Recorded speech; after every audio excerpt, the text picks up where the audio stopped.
ಬ್ರಹ್ಮಶ್ರೀ ನಾರಾಯಣ ಗುರು ಶಕ್ತಿಪೀಠ ಕರದಾಳು ಗ್ರಾಮ ತಾಲೂಕು ಚಿತ್ತಾಪೂರು ಈಡಿಗ ಬಿಲ್ವ ನಾಮಧಾರಿ ಧೀಮರ ತೀಯ ಸಮುದಾಯಗಳ ಬೇಡಿಕೆ ಈಡೇರಿಕೆಗಾಗಿ ಜನವರಿ 6ನೇ ತಾರೀಕಿನಿಂದ ಫೆಬ್ರವರಿ 14ನೇ ತಾರೀಕಿವರೆಗೆ ಬ್ರಹ್ಮಶ್ರೀ ನಾರಾಯಣ ಗುರು ಶಕ್ತಿಪೀಠದಿಂದ ಚಿತ್ತಾಪೂರ್ ಬೆಂಗಳೂರುವರೆಗೆ 700 ಕಿಲೋಮೀಟರ್ 41 ದಿನಗಳ ಐತಿಹಾಸಿಕ ಪಾದಯಾತ್ರೆಯನ್ನು ಕೈಗೊಳ್ಳಲಾಯಿತು. ಖಾಸಗಿ ಹೋಟೆಲ್ ಒಂದರಲ್ಲಿ ಸುದ್ದಿಗೋಷ್ಠಿ ನಡೆಸಿದ ಪರಮ ಪೂಜ್ಯ ಪ್ರಣಮಾನಂದ ಮಹಾಸ್ವಾಮಿಗಳು ರಾಜ್ಯದಲ್ಲಿ ಆಯಾ ಈಡಿಗ ಸಮಾಜದವರು ರಾಜ್ಯದಲ್ಲಿ 95% ಅತ್ಯಂತ ಬಡತನದಲ್ಲಿದ್ದು ಈಡಿಗ ಸಮಾಜವನ್ನು ಮೇಲೆತ್ತುವ ಸಲುವಾಗಿ ಈ ಪಾದಯಾತ್ರೆಯನ್ನು ಹಮ್ಮಿಕೊಳ್ಳಲಾಗಿತ್ತು. ಕೊಪ್ಪಳ ಜಿಲ್ಲೆ ಗ್ಯಾರಂಟಿ ಯೋಜನೆ ಅನುಷ್ಠಾನ ಸಮಿತಿ ಅಧ್ಯಕ್ಷರಾದ ಈಡಿಗೇರಿ ಶ್ರೀನಿವಾಸ್ ಅವರು ತಮ್ಮ ಬಗ್ಗೆ ಇಲ್ಲ ಸಲ್ಲದ ಮಾತುಗಳನ್ನು ಆಡುತ್ತಿದ್ದಾರೆ. ಮುಂಬರುವ ಸಾರ್ವತ್ರಿಕ ಚುನಾವಣೆಯಲ್ಲಿ 224 ವಿಧಾನಸಭಾ ಕ್ಷೇತ್ರದಲ್ಲಿ ಆಯಾ ಈಡಿಗರ ಜನ ಜಾಗೃತಿ ಸಮಾವೇಶವನ್ನು ನಡೆಸಲಾಗುವುದು.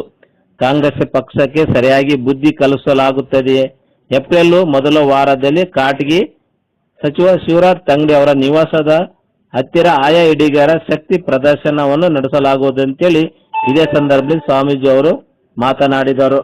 ಸುದ್ದಿಗೋಷ್ಠಿಯಲ್ಲಿ ಆಯಾ ಈಡಿಗ ಸಮಾಜದ ಜಿಲ್ಲಾಧ್ಯಕ್ಷರಾದ ಕಾಶಿ ವಿಶ್ವನಾಥ್ ಬಿಚ್ಚಾಲಿ, ಏಡೋಣ ನಾಗಪ್ಪ ಈಡಿಗ ಸಮಾಜದ ಮುಖಂಡರು, ಪರಮೇಶ್ವರ ಈಡಿಗ ಸಮಾಜದ ಮುಖಂಡರು, ವೀರೇಶ್, ಶ್ಯಾಮಣ್ಣ, ಅಂಬುಜಮ್ಮ, ಸುಭಾಷ್, ಆನಂದ ಬಾಬು, ಶ್ರವಣ ಈಡಿಗ ಸಮಾಜದ ಮುಖಂಡರು ಪತ್ರಿಕಾಗೋಷ್ಠಿ ಆ ಯೋಗ್ಯತೆ ಕೂಡ ಇರುವುದಿಲ್ಲ ಅವರಿಗೆ. ನಾನು ಹೇಳೋದಂದ್ರೆ ಹುಟ್ಟಿದ ಸಮುದಾಯದ ಬಗ್ಗೆ ತಿರುಗೇಟು ಕೊಡ್ತಕ್ಕಂಥವ್ರು ಇದಾರಲ್ಲ, ಅವರು ಬಹಳ ಹುಷಾರಾಗಿರ್ಬೇಕು. ಅಂದ್ರೆ ಈ ತರ ವಿಚಾರಗಳಲ್ಲಿ ಮಾತನಾಡಿ ತನ್ನ ರಾಜಕೀಯ ಸ್ವಾರ್ಥ ರಾಜಕಾರಣಕ್ಕೋಸ್ಕರ ಅವರೇನು ಹೇಳಿಕೆ ಕೊಡ್ತೀವಲ್ಲ, ಇದು ಅವರಿಗೆ ಒಂದು ಕಾಲ ಒಂದು ಸಮಯ ತಿರುಗುವಾಣ ಆಗತ್ತೆ ಅಂತಕ್ಕಂಥದ್ದು ಅವರ ಅರ್ಥ ಮಾಡಿಕೊಳ್ಳಬಿಟ್ಟಿಲ್ಲ. ನಾವೇನೋ ಅವರ ವಿರುದ್ಧವಾಗಿ ಅವರ ದೊಡ್ಡವರು ಮಾಡಕ್ಕೆ ನಾವು ಜಗನ ಮಾಹಿತಿಯ ಬರುತ್ತೆ. ಈ ರೀತಿಯಲ್ಲಿ ಮಾತನಾಡುವುದು ಸಿಎಂನ ಸ್ಥಾನಕ್ಕೆ ಶೋಭೆ ತರ್ತಕ್ಕಂಥದ್ದಲ್ಲ. ಹಾಗೆಲ್ಲ ವಿಧಾನಸಭೆ ಒಳಗಡೆ ಬಿಜೆಪಿ ಜೊತೆ ವಿದ್ಯಾರ್ಥಿಗಳೇ ಮಾತಾಡ್ತೀರಿ, ಸಾಯಂಕಾಲ ಒಟ್ಟಿಗೆ ತಾವೆಲ್ಲ ಕೂಡ್ತೀರಿ. ಹಾಗೆ ಒಬ್ಬ ಸ್ವಾಮೀಜಿ ಹೋರಾಟ ಮಾಡಿದ್ರೆ ಒಂದೇ ಕಾರಣಕ್ಕೋಸ್ಕರ ಒಂದು ಪಕ್ಷಕ್ಕೆ ಸೀಮಿತವಾಗಿ ಮಾಡ್ತಾ ಇದ್ರಲ್ಲ, ಇದು ಸರಿಯಾದ ಪದ್ಧತಿ ಅಲ್ಲ ಅಂತಕ್ಕಂಥ ನಾನು ಹೇಳಕ್ ಇಷ್ಟಪಡ್ತೀನಿ. ಆದ್ರಿಂದ ಇದೊಂದು ತಪ್ಪು ಭಾವನೆ ಕೂಡ ಸಿಎಂ ಇದೆ ಅನ್ನೋದು ಹೇಳ್ಬೋದು.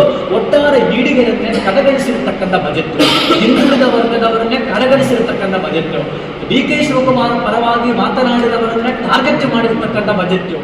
ಯಾರೇನೇ ಫೀಡ್ ಮಾಡಿದ್ದಾರೆ ನಿಮಗೆ ಎಲ್ಲ ನೀವು ಬಹಿರಂಗವಾಗಿ ಹೇಳಿದ್ರು ಕೂಡ ಉತ್ತರ ಕೊಡಕ್ಕೆ ಸಮಾಜ ರೆಡಿ ಇದ್ದೇವೆ, ನಾವು ರೆಡಿ ಇದೆ ಅನ್ನತಕ್ಕಂಥ ಮಾತನ್ನ ಹೇಳಿ ಈ ಪತ್ರಿಕಾಗೋಷ್ಠಿ ಇದೆ, ವಿಷಯ ಇದೆ. ಕರ್ನಾಟಕ ರಾಜ್ಯ ಸರ್ಕಾರ ಈಡಿಗ ಸಮುದಾಯಕ್ಕೆ ತುಂಬಾ ಅನ್ಯಾಯವನ್ನ ಮಾಡುತ್ತಾ ಇದ್ದಾರೆ. ಸಿದ್ದರಾಮಯ್ಯ ಒಬ್ಬ ವ್ಯಕ್ತಿ ಅಲ್ಲ, ಆ ಸರ್ಕಾರ. ಈಗಾಗಲೇ ಮೊನ್ನೆ ಉಪಮುಖ್ಯಮಂತ್ರಿಗಳನ್ನ ಒಂದು 5 days ಬ್ಯಾಕ್ ನಾನು ಉಪಮುಖ್ಯಮಂತ್ರಿಗಳನ್ನ ಭೇಟಿಯಾಗಿ ಸಂಪೂರ್ಣ ವಿಷಯವನ್ನು ಅವರು ಕೇಳಿದ್ದೇವೆ. ಅಲ್ಲಿ ಏನ್ ಹೇಳ್ತಾರೆ ಅಂದ್ರೆ ಹೇಗೆದಲ್ಲಿ ತೋರಿಸಬೇಕು ಅಂತಕ್ಕಂಥದ್ದು ಸಮುದಾಯಕ್ಕೆ ಗೊತ್ತಿದೆ, ಬಹಳ ಸ್ಪಷ್ಟವಾಗಿ ಸಮುದಾಯಕ್ಕೆ ಗೊತ್ತಿದೆ. ಯಾವ ಟೈಮಿಗೆ ಏನ್ ಮಾಡಬೇಕು ಅಂತಕ್ಕಂಥದ್ದು ಸಮುದಾಯಕ್ಕೆ ಗೊತ್ತಿದೆ. ಒಂದಷ್ಟು ಭಿನ್ನಾಭಿಪ್ರಾಯಗಳು ನಮ್ಮ ಒಳಗಡೆ ಇದ್ರೂ ಕೂಡ ಅದೆಲ್ಲ ಆ ಸಮಯಕ್ಕೆ ತಕ್ಕ ಸಮಯದಲ್ಲೇ ಕರೆಸಿ ಮಾತನಾಡಿ ಸಮಾಜದ ಏಕಧ್ವನಿಯಾಗಿ ಸಮಾಜದ ಶಕ್ತಿಯಾಗಿ ನಾವು ಎಲ್ಲರೂ ಒಂದೇ ವೇದಿಕೆಯಲ್ಲಿ ಕೂತು ಸ್ಟೇಟ್ಮೆಂಟ್ ಕೂಡ ಕೊಡ್ತಕ್ಕಂಥ ಮುಂದಿನ ದಿನಗಳಲ್ಲಿ ಬರ್ತದೆ. ಈಗ ಅವರಿಗೆ ಒಂದಷ್ಟು ಸ್ವಾರ್ಥ ಕೆಲಸಗಳ ಹಕ್ಕಿನ ತೆಗೆದುಬಿಟ್ಟು ಸಮಾಜ ಮತ್ತು ಸಮಾಜದ ಗುರುಗಳ ಮೇಲೆ ದೂರು ಮಾಡಿಕೊಂಡಿರ್ತಕ್ಕಂಥದ್ದು ಇದು ಸಮಾಜ ನೋಡಿದೆ. ಇವತ್ತು ತಂಗಡಿಗೂ ನಾವು ಕೂಡ ಮುಂದೆ ದಿನಗಳಲ್ಲಿ ಭೇಟಿಯಾಗುವುದು. ನಿನ್ನೆ ಕೂಡ ಮೊನ್ನೆ ಫೋನಲ್ಲಿ ಮಾತನಾಡಿ ಅವರಿಗೆ ಆರೋಗ್ಯವನ್ನು ಸರಿಯಾಗಿ ಅಂತ ಹೇಳಿದ್ದೀನಿ. ಈ ವಾರದಲ್ಲಿ ಮತ್ತೆ ಅವ್ರನ್ನ ಭೇಟಿಯಾಗಿ ನೇರವಾಗಿ ಭೇಟಿಯಾಗಿ ಆರೋಗ್ಯ ವಿಚಾರಣೆ ಕೂಡ ನಾನು ಮಾಡ್ತೀನಿ. ಗುರುಗಳು ಬಿಜೆಪಿ ಗುರುಗಳು ಅದು ಅಂತೇಳಿ ನಿಜವಾಗಿ ಹೇಳ್ಬೇಕಂದ್ರೆ ನಮ್ಮ ಗುರುಗಳು ಬಿಜೆಪಿ ಸರ್ಕಾರ ಇದ್ದಾಗನೇ ಮಂಗಳೂರು ಟು ಬೆಂಗಳೂರು ಪಾದಯಾತ್ರೆ ಮಾಡಿರ್ತಕ್ಕಂಥವ್ರು. ಆ ಒಂದು ಸಂದರ್ಭದಲ್ಲೇ ನಮ್ಮ ನಿಗಮ ಅಂತ ಘೋಷಣೆ ಆಗಿದ್ದು ಕೂಡ ಇವೆಲ್ಲವೂ ಮಾಧ್ಯಮ ಮಿತ್ರರು ಕೂಡ ಹೊರತಾಗಿಲ್ಲ, ಎಲ್ಲರಿಗೂ ತಿಳಿದಂಥ ವಿಷಯ. ಅದಾಗೂ ಕೂಡ ಭಾಳ ಜನ ಏನೇನೋ ತಮ್ಮ ಒಂದು ವೈಯಕ್ತಿಕ ಕಾರಣಕ್ಕೆ ಎಲ್ಲ ತಮಗೆಲ್ಲ ಮಾಧ್ಯಮದವ್ರಿಗೆ ಗೊತ್ತು.